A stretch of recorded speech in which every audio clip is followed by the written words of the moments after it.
Hello, good morning everybody. हम लोग आज इस वीडियो 2 है ये। जिन्होंने वीडियो 1 नहीं देखा है वो पहले वीडियो 1 देख लें। फिर ये वीडियो 2 में हम लोग पढ़ेंगे कुछ रूल्स। कल तो कुछ टर्म्स पढ़े थे हम लोग कि लाइट के रेज कौन कौन से रूल्स, कौन कौन से टर्म्स कनकेव और कन्वेक्स मिरर में थे, स्पेरिकल मिरर। और हम लोग का क्लास 10 का जो है ये सारा स्पेरिकल मिरर पर ही दिया हुआ है। ओनली कनकेव एंड कन्वेक्स दो टाइप के, यही आपके सिलेबस में है। हम लोग अभी जो पढ़ने जा रहे हैं कुछ रूल्स हैं, जैसे कि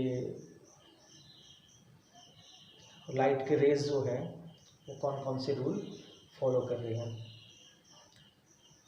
तो बच्चों रेडी हो पढ़ने के लिए। एक वीडियो सिर्फ रोल 15-20 मिनट से ज़्यादा नहीं। अपलोडिंग में थोड़ा सा प्रॉब्लम आ रहा है, ये तो 3 घंटा लेता और रिफ्लेक्शन खत्म, फिर 3 घंटा रिफ्रैक्शन और 30 मिनट्स के लिए आ जाता है रिफ्रैक्टिव इंडेक्स। इस तरह से ले लेते हैं। और एक यहाँ प्रॉब्लम हो रहा है अपलोडिंग का, तो जाहिर सी बात है छोटे छोटे क्लास लेने होंगे। जैसे कि हम लोग पहले लेंगे अभी इस क्लास में जो है लाइट चैप्टर हमारा चल रहा है, वीडियो 2 है। और यहाँ पर हम लोग रूल्स पढ़ेंगे। रूल्स लाइट की जो रेस है वो कौन कौन से रूल्स फॉलो करेंगे। तो पहले देखेंगे हम लोग लाइट के रूल्स में।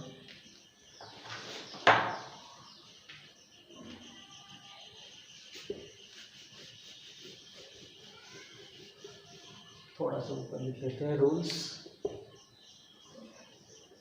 रेज जब आते हैं तो कौन कौन से रूल फॉलो करते हैं। Rules for rays upon spherical mirror. तो रूल 1 पहले देखते हैं। रूल 1 यहाँ पे क्या है। फर्स्ट जो रूल है इसमें देखते हैं, 1 मिनट में देख ब्लैक बोर्ड आ रहा है नहीं पूरा कवर।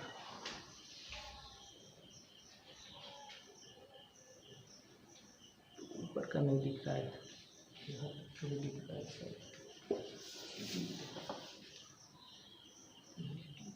रूल्स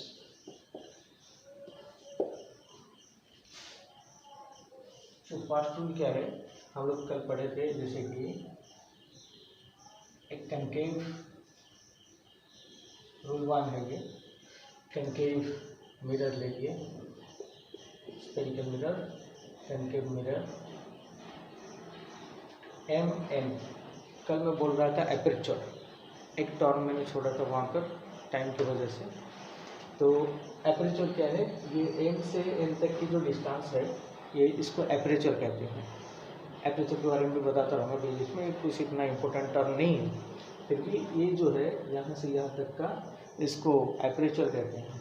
तो जो एपर्चर होता है वो डायमीटर के हाफ से भी कम होता है। एक्सपेरिमेंटली ये लिया गया है कि अगर ये था हम लोग का पीएफ, जिसका एक पार्ट लिए थे हम लोग ये वाला मिरर, तो ये जो डायमीटर है डायमीटर के हाफ से भी थोड़ा सा कम होना चाहिए, क्योंकि डायमीटर में एग्जैक्ट आ गया तो फोकस और जो हम लोग का फोकल लेंथ और रेडियस का जो ये रिलेशन था ये नहीं आएगा, ये डिस्टर्ब होने वाला है।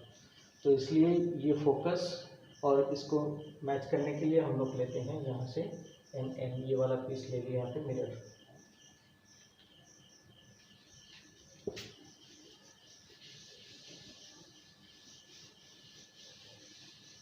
सो अकॉर्डिंग टू रूल 1 क्या होता है, यहाँ पर ये गया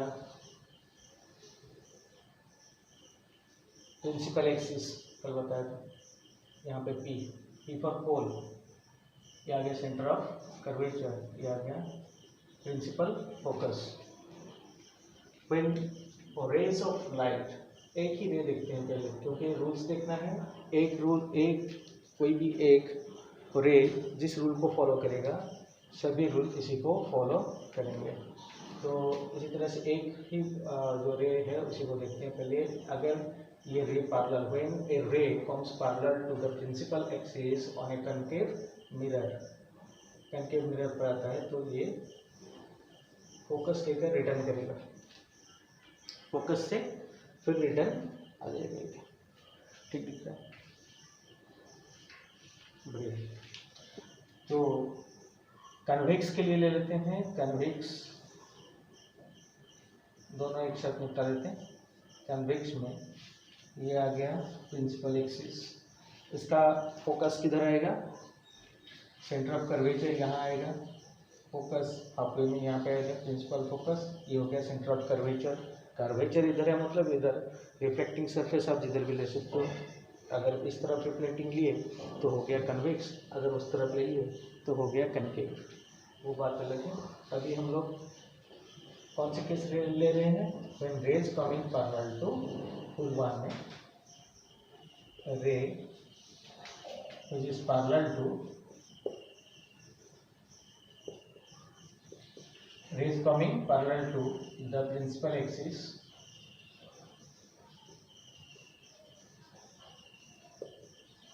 after reflection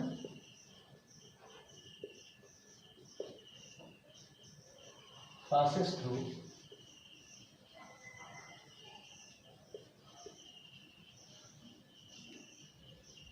the principal focus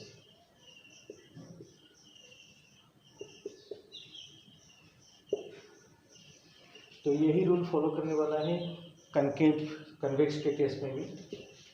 draw करते हैं, एक रे पैरेलल आ गया प्रिंसिपल एक्सिस के साथ, ये वाला क्या कहता है प्रिंसिपल एक्सिस, इसमें भी ये वाला हो गया क्या प्रिंसिपल एक्सिस पे जो लाइन पोल देकर जा रहे हैं, the line that passes through pole and centre of curvature, imaginary line जो पास कर रहे हैं इसको हम लोग बोलते हैं प्रिंसिपल एक्सिस। अगर ये प्रिंसिपल एक्सिस देकर गया है तो फोकस देकर इसको जाना चाहिए, क्योंकि ये रूल यही बोल रहा है। तो ये अगर फोकस देकर कैसे जाएगा, ये तो सी थ्रू नहीं है, इसमें लाइट पास करने की जगह रिफ्लेक्ट बैक हो जाएगा। तो रिफ्लेक्ट बैक जो होगा, देखो यहाँ पे हमको इस तरह से रिफ्लेक्ट बैक थोड़ा सा मिटा देता हूँ, जिसने ड्रॉ नहीं किया पॉज करके ड्रॉ करते रहे। ब्लैक बोर्ड देखिए, व्हाइट बोर्ड, तो यहाँ पे एडजस्ट होना पड़ता है। तो ये जो रिफ्लेक्ट इस तरह से कुछ होगा, यहाँ से ऐसे रिफ्लेक्ट होता है। ये था इंसिडेंट, ये हो गया रिफ्लेक्टेड, इसमें भी ये था इंसिडेंट, ये हो गया रिफ्लेक्टेड। लिखते रहो। तो क्या है, तो थोड़ा सा तो ये रिफ्लेक्टेड इस तरह से हो रहा है। अगर हम इसको प्रोड्यूस करें, ये जो रे रिफ्लेक्टेड रे को थोड़ा सा प्रोड्यूस करेंगे तो हमको पता चलेगा ये किससे इंटरसेक्ट कर रहा है, प्रिंसिपल फोकस से इंटरसेक्ट कर रहा है। समझ में आया? Same rule, when ray coming parallel to, पूरा लिखना सेंटेंस में, when ray coming parallel to the principal axis, principal axis के पैरेलल आ रहे हैं तो after reflection it will pass through the principal focus. Principal focus लेकर जाएगा, चाहे इस साइड में होगा अगर प्रिंसिपल फोकस, इधर जाएगा अगर इस साइड में प्रिंसिपल फोकस, इसको ये यहाँ पर इंटरसेक्ट कर रहा है वर्चुअली, एक्चुअल नहीं कर रहा, एक्चुअली ये रिटर्न कर रहा है, वर्चुअली यहाँ पे इसको प्रोड्यूस करने में पता चलता है कि यहाँ पे कर रहा है। मतलब इमेज जब फॉर्मेशन होगा तो इमेज बिहाइंड द मिरर, मतलब अंदर मिरर के अंदर प्रोड्यूस होगा, इसलिए ऐसे दिखा रहा है। और ये रिफ्लेक्ट हो रहा है इधर से रिफ्लेक्ट हो रहा है, इंटरसेक्ट यहाँ पे क्या है, ये इंटरसेक्ट यहाँ पे क्या है, क्लियर है? अच्छा, और एक चीज़ यहाँ पे इम्पोर्टेंट है कि हम लोग का जो रूल था कि angle of incidence and angle of reflection, एक लॉ था, angle of incidence is always equal to angle of reflection.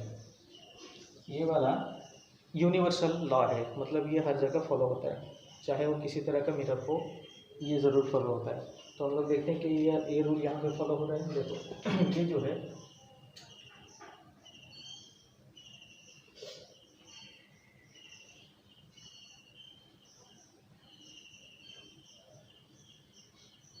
ये जिस पॉइंट से रिफ्लेक्ट हुआ,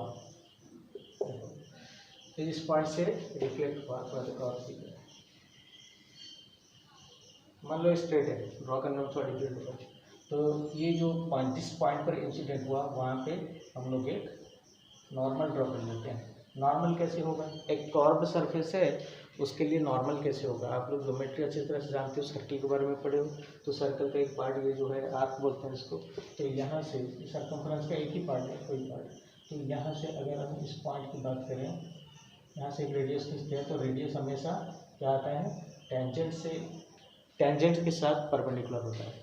तो यहाँ पे अगर एक टेंजेंट सपोज ड्रॉ करते हैं, एक बार कर रहा हूँ बाकी सब समझ लेना कि टेंजेंट ही है। तो अगर टेंजेंट के साथ इस नॉर्मल को, जो मैंने डॉटेड लाइन लिया, ये क्या होता है, नॉर्मल होता है। तो ये जब नॉर्मल हो गया, नॉर्मल से इंसिडेंट का जितना एंगल था रिफ्लेक्टेड का भी उतना एंगल होगा। तो इस तरह से नॉर्मल ड्रॉ किया जाता है। एक टेंजेंट लेते हैं जिस पॉइंट से वो सर्कमफ्रेंस पर इंटरसेक्ट कर रहा है। तो यहाँ पे भी ऐसे एक टेंजेंट ड्रॉ नहीं कर रहा हूँ, बस ओनली नॉर्मल। यहाँ पे ये नॉर्मल हो गया हम लोग का, ऐसे टेंजेंट है, इमेजिन कर लो, ये नॉर्मल हो गया। तो नॉर्मल से ये जो इंसिडेंट रे है, इसका मान लो ये थीटा एक एंगल प्रोड्यूस किया, तो यहाँ पे वही थीटा एंगल से रिफ्लेक्ट बैक होगा, मतलब ये दोनों का एंगल सेम होगा। और ये नॉर्मल से जितना दूर बाहर आया है, यहाँ पर भी नॉर्मल से उतना ही एंगल बनाएगा। तो ये है, इस लॉ को यूनिवर्सल मान लो, ये हमेशा ही फॉलो होगा, इसमें कोई दो राय नहीं, जरूर फॉलो होगा। तो फिर हम लोग देखते हैं लॉ 2, रूल नंबर 2। तो ये सर्कल के टेंजेंट से लेते हैं। तो ये जो स्फेरिकल मिरर है, इसका एक टेंजेंट के साथ ही नॉर्मल होगा, क्योंकि कर्व्ड लाइन के साथ नॉर्मल कैसे ड्रॉ किया जाए, जिस पॉइंट पर वो इंटरसेक्ट करता है वहाँ से किया जा सकता है।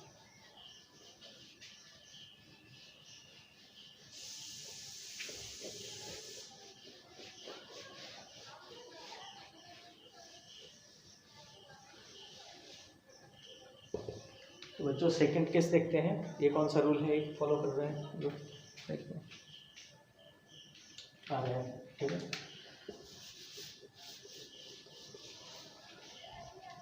तो हम लोग का आ गया 2। केस 2 में क्या होता है, थोड़ा अलग अलग जगह हम बनाते हैं, इरेज करना नहीं पड़ेगा। कनकेव मेरे साथ ड्रॉ करते रहो, वीडियो को पॉज करके ड्रॉ करोगे बेटर रहेगा।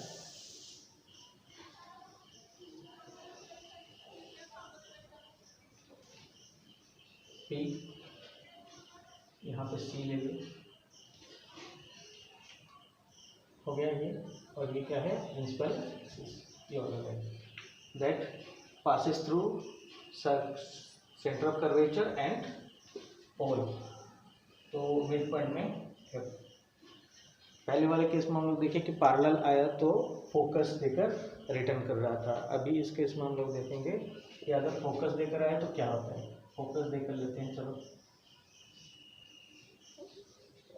थोड़ा सा स्केल का यूज़ करें, रूलर का बेंड ना होगा।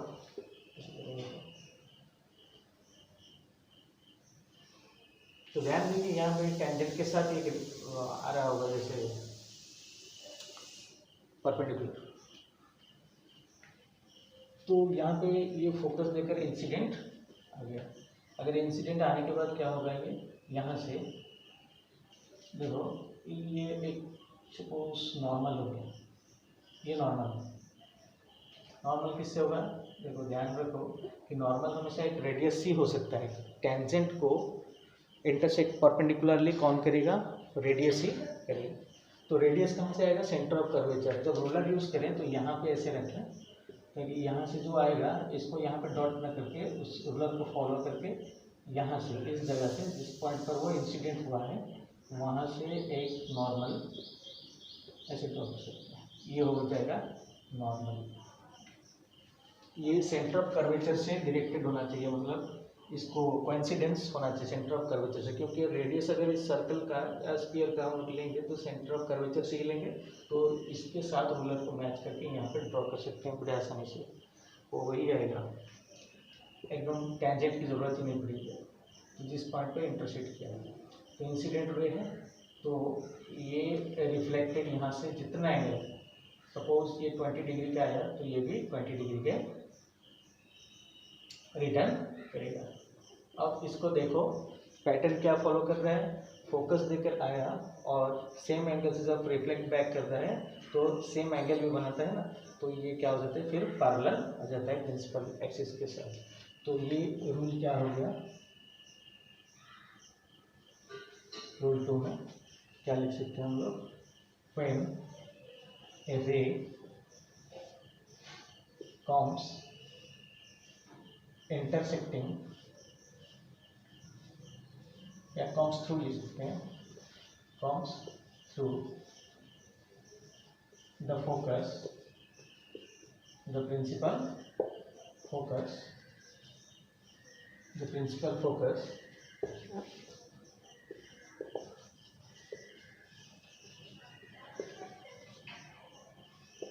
after reflection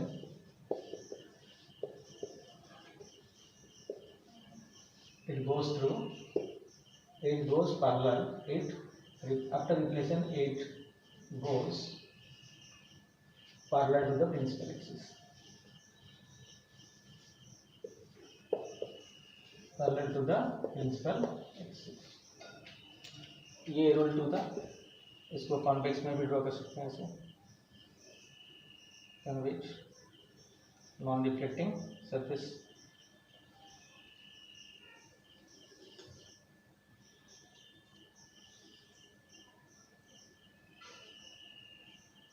centre of curvature focus, principal focus centre of curvature. अब फोकस देकर आना है तो इधर से इंसिडेंट नहीं कर सकते क्योंकि इधर हमारा नॉन रिफ्लेक्टिंग सरफेस है, इंसिडेंट किधर से करेंगे, इधर से। तो रूलर को इसके साथ ऐसे मैच कर लो और उसको ड्रॉ करो जैसे कि इसको इंटरसेक्ट करे किसी भी पॉइंट पर सर्कल पे।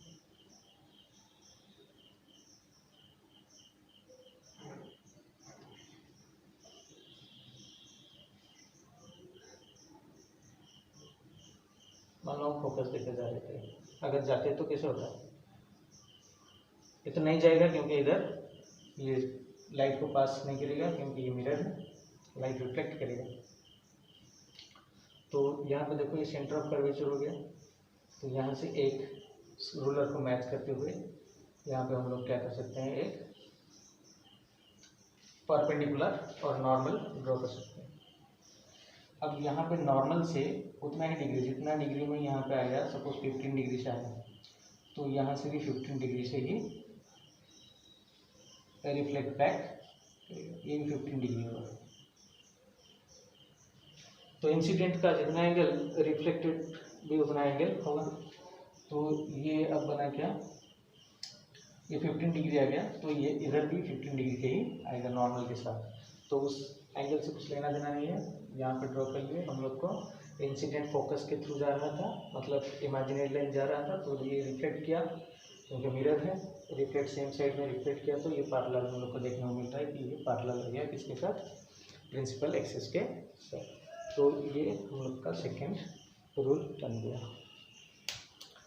अब थर्ड देखते हैं।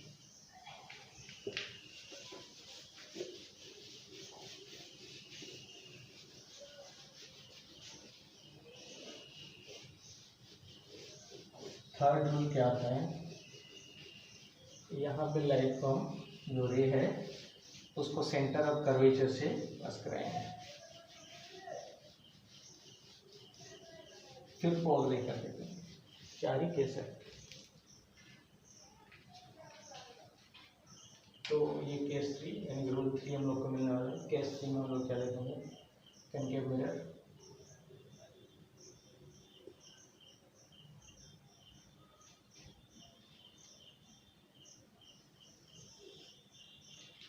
उधर की जरूरत ही नहीं है, लाइट उधर कुछ काम नहीं है, प्रिंसिपल एक्सिस है, पोल है, मिरर एमएन है छोटा। अब ये हो गया सेंटर ऑफ कर्वेचर, ये हो गया प्रिंसिपल फोकस। तो हम लोग का इस बार इंसिडेंट कहाँ से आने वाला है, सेंटर ऑफ कर्वेचर दिख रहा है, सेंटर ऑफ कर्वेचर, ये इंसिडेंट हो गया, centre through centre of curvature. देखो याद रखो सेंटर ऑफ कर्वेचर जो है बच्चों क्या है, centre of curvature centre of the sphere, और ये जहाँ भी इंसिडेंट करेगा सर्कमफरेंस पर इंसिडेंट जाकर टकराएगा जहाँ पर भी, वहाँ पे परपेंडिकुलर ही टकराएगा, ये सब लोग। तो ये परपेंडिकुलर आएगा मतलब नॉर्मल के ऊपर कोइंसाइड करके, नॉर्मल भी होता तो हम लोग सीख लेते, तो नॉर्मल के ऊपर कोइंसाइड करके, यही नॉर्मल है, एम भी यही है, इंसिडेंट जो है नॉर्मल के ऊपर कोइंसाइड कर रहा है। तो नॉर्मल के ऊपर जो कोइंसाइड कर रहा है तो कितना डिग्री बनाएगा, कोइंसाइड कर गया मतलब, कोइंसाइड कर गया मतलब 0 डिग्री। तो 0 डिग्री मतलब ये 0 डिग्री से ही बाउंस बैक करेगा, यहाँ से रिफ्लेक्ट आएगा, तो रिफ्लेक्टेड किधर आ गया, ऑन द सेम पाथ। तो सी में अगर आया सेंटर ऑफ कर्वेचर से अगर कोई भी इंसिडेंट हो जाता है तो उसी पर वो रिट्रेस कर जाता है ऑन 0 डिग्री एंगल। तो 0 डिग्री एंगल ये जाएगा, 0 डिग्री क्यों जाएगा, क्योंकि ये नॉर्मल, ये है टेंजेंट, और नॉर्मल सी से कोइंसाइड होता है सेंटर ऑफ कर्वेचर से, क्योंकि ये खुद एक रेडियस है सर्कल का, ये स्फीयर का, ये एक रेडियस है, तो रेडियस के ऊपर क्या आ गया, कोइंसाइड कर गया, तो 0 डिग्री से आ गया। कॉन्वेक्स केस में भी क्या होगा, सेम,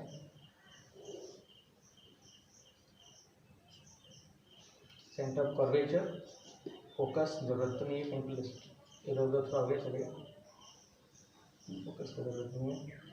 ये क्या है, कन्वेक्स, नॉन रिफ्लेक्टिंग साइड में इसका principal focus and centre of curvature. अब एक थोड़ा सा, हाँ अब हो गया। तो सेंटर ऑफ कर्वेचर पर इंसिडेंट, इधर से तो कुछ इंसिडेंट करना नहीं है, नॉन रिफ्लेक्टिंग सरफेस, तो इधर से इंसिडेंट करेंगे।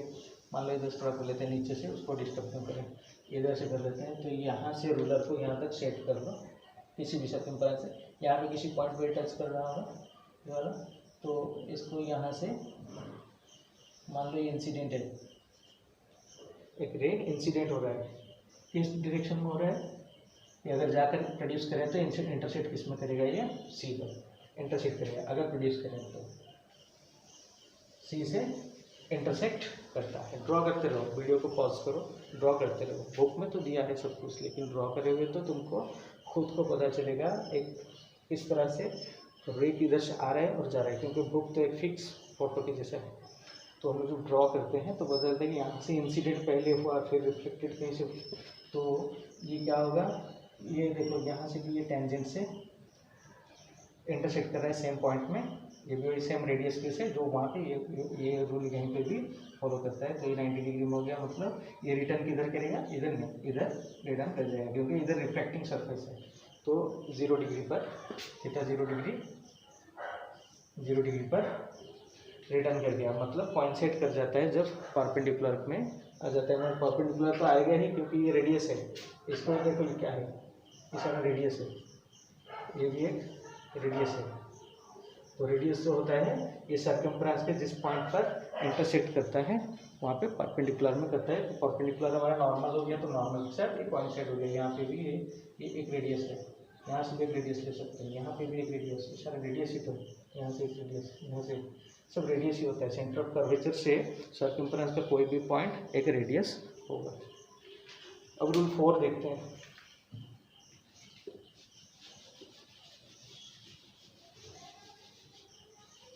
तो इसका रूल तो लिखे नहीं, लिख लेते हैं। रूल 3 क्या है, when a ray of light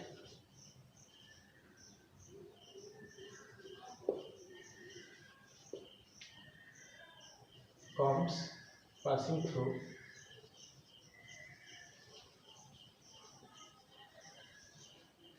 the center of curvature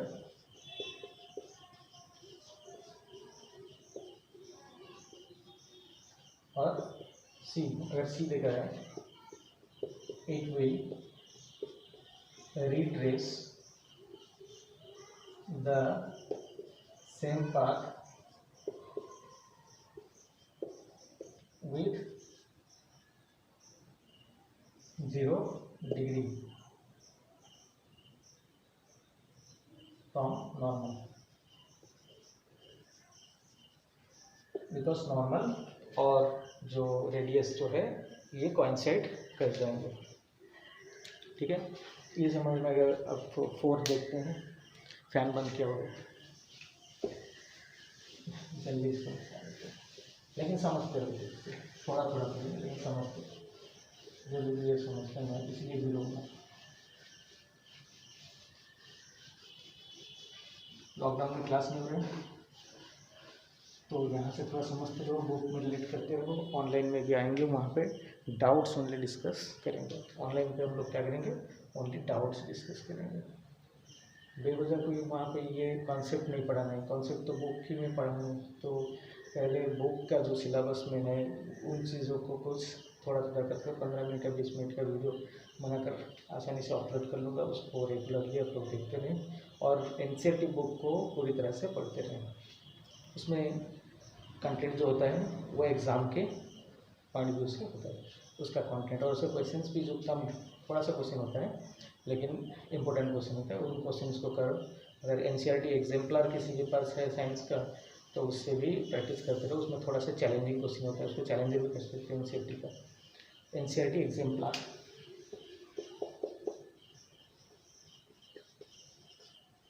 NCERT ये वाला बुक अगर किसी के पास नहीं है तो कोई पहचान वाले बच्चे होंगे पुराने वाले उनसे बुक ले सकते हैं, क्योंकि अभी तो लॉकडाउन में बुक स्टोर भी खुलता नहीं होगा। अगर किसी को बुक स्टोर पे मिल रहा है जहाँ पे मार्केट में अवेलेबल है कुछ आवर के लिए खुलता है, वहाँ से एनसीईआरटी एग्जाम्पलर लेकर इसको ट्राई करें। पहले एनसीईआरटी का text question in text question concept wise दे रहा है एक एक सेक्शन में, उसको करें ऑनेस्टली पूरा उसको करें। अपने जो नहीं आ रहा है तो उसको मेरे साथ भी डिस्कस कर सकते हैं, हम लोग ऑनलाइन में आएंगे इंटरेक्टिव वीडियो में। तो फिर एनसीईआरटी का एक्सरसाइज क्वेश्चन, फिर जाकर एनसीईआरटी एग्जाम्पलर एक अलग सा बुक आता है उसको भी करें। एनसीईआरटी को मान लो बच्चे लोग ये बाइबल है, जैसे कि रिलीजियस बुक बाइबल होता है, साइंस का रिलीजियस बुक अगर मान लें तो ये बाइबल ही है एनसीईआरटी। तो रूल 4 से हम लोग के थोड़ा लास्ट करने वाला हूँ।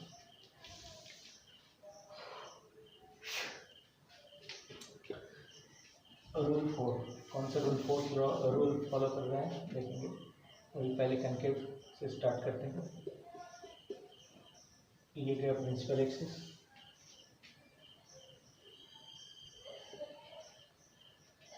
और यहाँ पे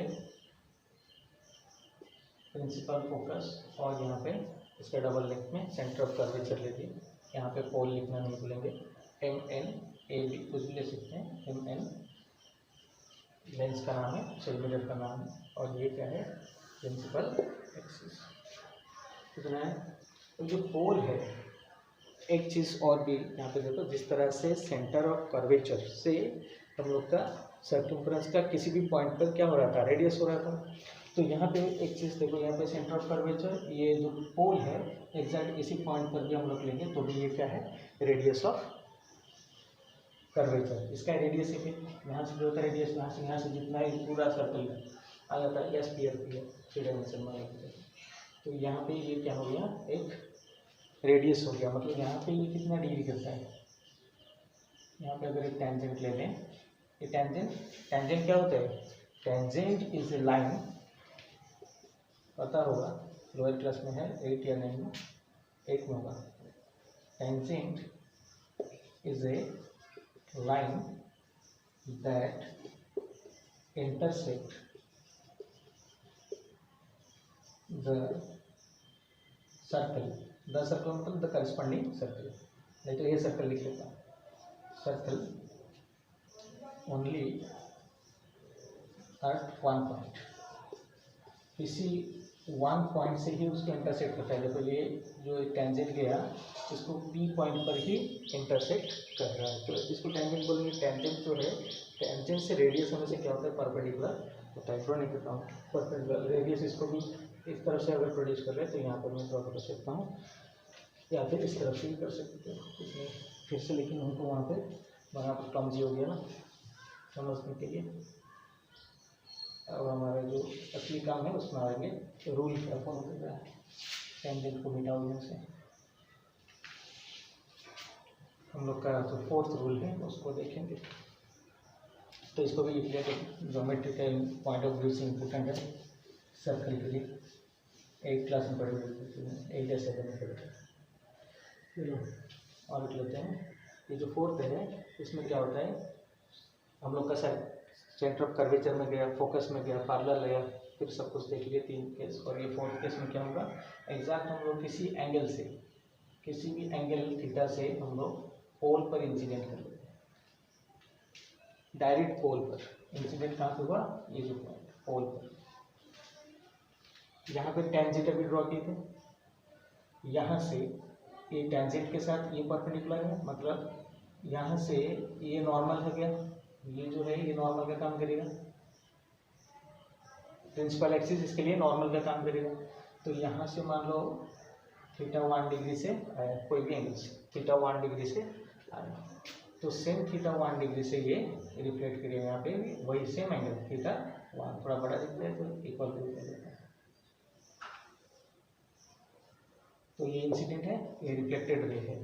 तो इंसिडेंट एंगल थीटा 1, ये भी थीटा 1, मतलब सेम एंगल से रिफ्लेक्ट करेगा, क्योंकि ये टेंजेंट है और इसी को हम लोग का प्रिंसिपल एक्सिस है या सेंटर ऑफ कर्वेचर से जो रेडियस ऑफ कर्वेचर है, इसको नॉर्मल ले सकते हैं और यहाँ से इसका एंगल मेजर करेंगे, इसका दोनों बराबर आएगा। तो कॉन्वेक्स केस में भी देख लेते हैं।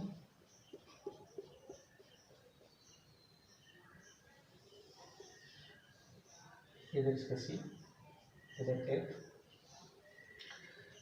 कोई काम भी उधर नहीं आएगा। अभी हम लोग को पोल पर इंसिडेंट करना है, ये पोल ए पी पॉइंट पर।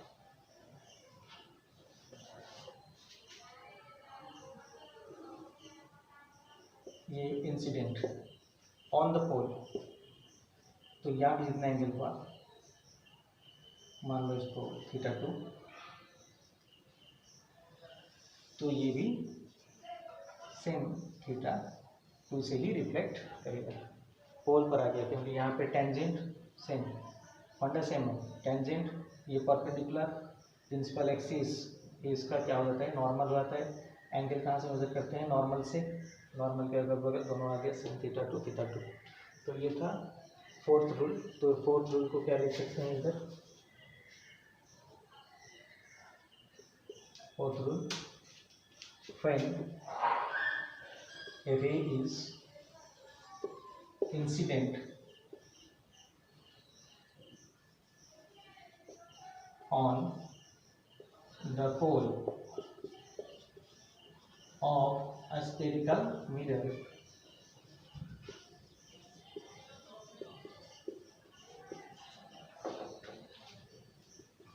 it will bounce back और reflect, bounce बैक लिख सकते हैं, कोई रिफ्लेक्ट भी लिख सकते हैं। तो it will bounce back with the same angle, with the same angle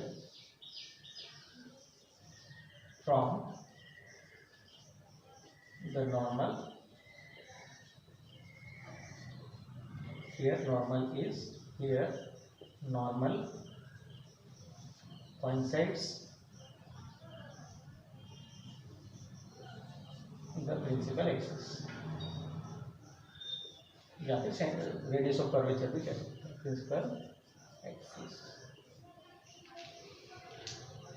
तो बच्चों समझ में आया ये कुछ रूल्स थे। तो इसका जो वीडियो 1 है उसको देखें, वीडियो 2 है इसको भी देखें। कल 3 अपलोड करूँगा, इसी तरह से थोड़ा थोड़ा होता रहेगा। हो सकता है आज ही अपलोड कर लूँ, इसका 3 अगर टाइम मिला तो इसको देखकर हम लोग इंटरेक्टिव वीडियो में जब आएंगे तो डिस्कस कर सकते हैं। ठीक है, यहाँ तक का ही है आज का था वीडियो 2। Thank you.